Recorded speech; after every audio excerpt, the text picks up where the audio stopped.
Имаме директно включване от комплекс Камбаните, където ще се запознаем с една фондация, която помага на хората в неравностойно положение да се чувстват комфортно и на недостъпните доскоро за тях места. Зейнеп е там, да видим какво ще ни каже. Зейнеп, здравей, здравейте всички! Здравей, здравей от нас. Както и ти каза, намираме се в комплекс Камбаните. За тези, които не знаят, вероятно виждат, това е едно прекрасно място сред природата, в гората. Едва ли някой от нас някога си е задавал въпроса как всъщност хората в неравностойно положение и с проблеми успяват да се предвижат в природата и така образно казано да се поразходят в гората, в непроходимите пътеки. Сега ще разбереме как се случва това от моите събеседници. Тук до мен е Катюша Павлова, която е управител на Аутурбанд, може би не България. Да. Антони Захариев, който пък е кръстник на инициативата Включи се и ти.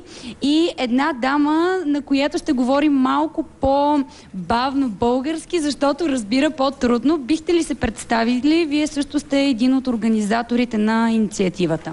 Да, добър ден. Казвам се Люсил Колниш. Аз съм французойка, лекар по професия и живея в България. Съм омъжена, съм българин.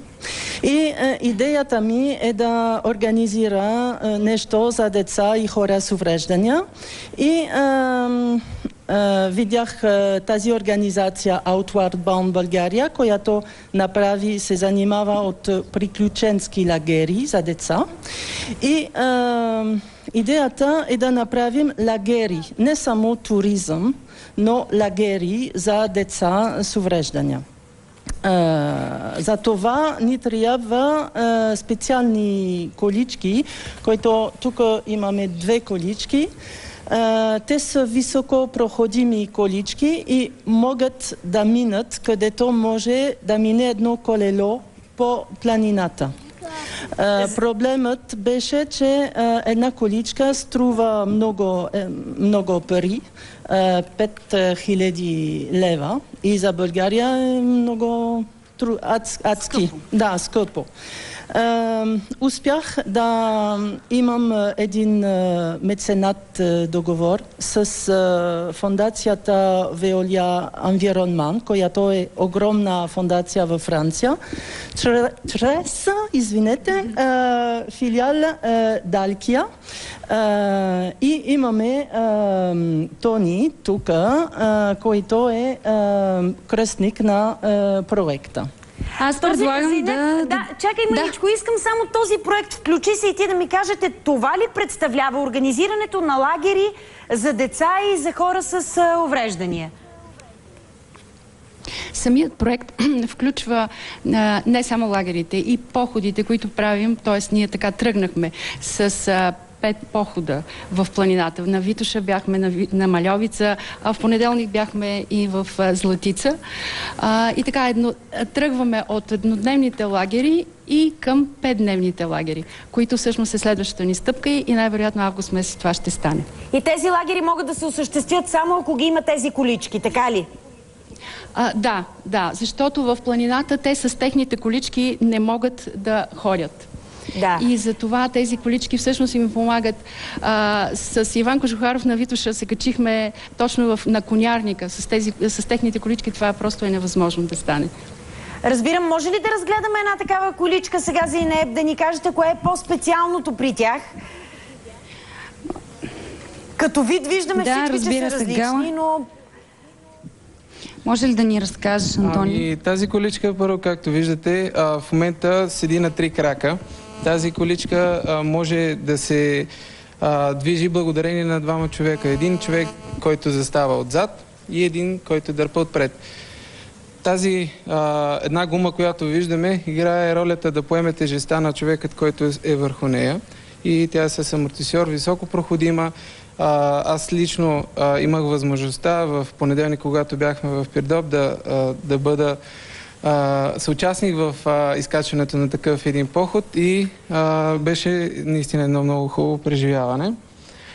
Всяка количка е различна ли? Тази виждаме, че е с едно колело, но преди маничко като че ли видях някаква, която не беше с едно колело, или аз греша? Еднакви са, Еднакви всичките са. са еднакви. Те са по патент от френска фирма и са произведени там и са докарани тук в България. Да. Доколкото разбирам, всъщност... Да, кажи, а след това искаме да ни покажете как се случват нещата, как се придвижва. Да, Гала, ето от тук сега ще помоля някой от вас да се предвижите всъщност към горичката. Исках да попитам, всъщност, доколкото разбирам, човек, въпреки удобството на тази количка, не може да се движи сам. Пак е необходимо да има придружител със себе си. Необходимо да има придружител. Ето в Гала в момента, надявам се, че виждате. Един човек отпред и един човек отзад. Сега благодарение на трети човек, разбира се, трябва да се освободят краката и да стъпи количката единствено и само на колелото. Докато нашите доброволци действат, аз искам да разкажа за Далка и за Волия. Както разказа Люсил, този проект се случва благодарение на френската фундация Veolia околна среда. Ние сме дъщерна фирма в България, чрез мене и чрез фирмата, аз като кръстник сме днеска тук и имаме възможността да ги гледаме и да им се радваме най-малкото на тези колички. Съм сигурен, че и хората, които са на тях, също много се радват и са им удобни. Може да тръгнете към гората, да. Може и да попитаме после хората дали са им удобни наистина и дали им се радват. Не е ли малко по-сложно, защото докато за една друга количка е необходим един човек, тук виждам, че тези хора трябва да имат двама асистента. Люси, ако може да влезете така към гората, да видим към неравностите как се движи. Не познавам пътека. Гала, да, в момента виждаме как се предвижва всъщност. Да, виждаме по неравни места, спокойно може да се движи, но аз това исках да попитам. Тези хора обикновенно разполагат и имат право на един асистент, ако не се лъжа, докато тук са нужни двама човека, за да се случи едно... Да, и на мен това ми се вижда малко по-сложно наистина. Идеята не е сами да ходят в планината. Идеята е да бъдат с техните приятели и всъщност това е да бъдат заедно и да се чувстват равни с всички останали. Това е най-голямата идея на тези колички. Добре, кажете ми, имате ли нужда от средства? Още хората, които ни гледат сега в подобно състояние и искат да имат такава количка, искат да идват на тези лагери, как може да се случи? Преди една година това беше много трудно.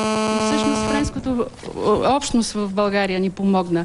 И сега вече 5 похода станаха и те станаха с помощта на финансиране. Около 1000 лева максимум струва един поход еднодневен в планината.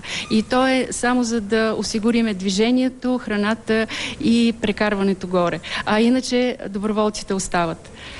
Гала, за финал бих искала да попитам само все пак как се чувства той. Здравей, как се чувстваш от тази много кратка разходка? След малко ще продължите за по-дълго. Добре. До сега имал ли си възможност така да се разхождаш в гората? Не. Да. Благодаря ти, Гала. Това беше от нас. Оставям ги така на спокойствие, на глътка, чист въздух да успеят да направят своя аз се надявам да имат повече възможности тези хора да се радват на красивата ни природа. Това е начин. Дано да се случи. Благодаря ти.